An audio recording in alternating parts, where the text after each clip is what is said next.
Alright, number one, we want to solve the triangle. So let's look at what we have. We have two angles and then a side in between them. Okay, so if we already have two angles, the third one's pretty easy because we know that they all add to 180. So if I want to find the measure of angle A, I'm just going to take 180 minus the 2 that we already have. So 180, that's from our last problem, minus 89 minus 37 is 54. So remember, when you type it in Desmos, you're going to have to type DEG and it'll come up with the degree symbol. So 54 degrees. If you don't put degrees, it's going to mark it wrong. Okay, now we need to find the sides. So let's start with B. So it's sine of B over little b, and then we're just going to pick one.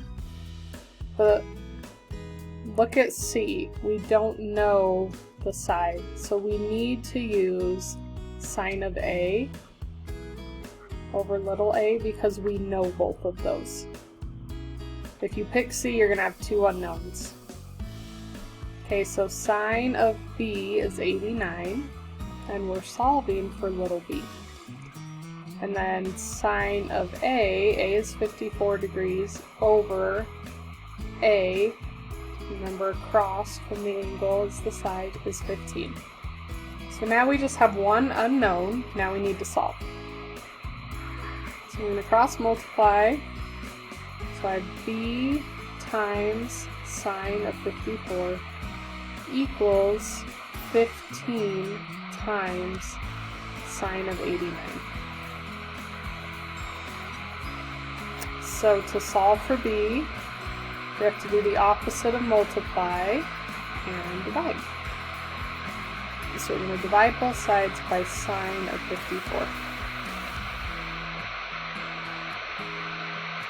Now we're just left with B, and then this goes in our calculator.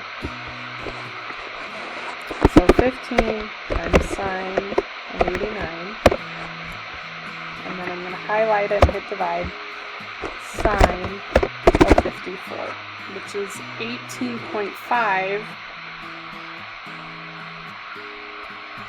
because we're rounding to the nearest tenth. That's just one number after the decimal. Okay, now we need to do the same thing, but we're going to solve for C. So I'm still going to use sine of A over A because we know those. I'm going to copy what we know. It's sine of 54 over 15.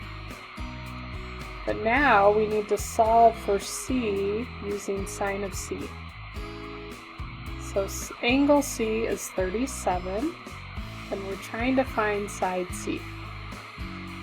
So there's the setup. Now I'm going to cross multiply. So we have C times sine of 54 equals 15 times sine of 37. And then it's the same process we just did. We got to get rid of this multiply. So we're going to divide both sides by sine of 54. And that puts C by itself, which is what we want. And this whole thing just goes in our calculator. So we have 15 times sine of 32. Highlight, divide, sine of 54. Not 4, 54. And we want to round. You know what? I just noticed that's not a 2. It's a 7. It's getting squishy. That's right. And we want to round to the nearest tenth, so it's going to be 11.2 rounded.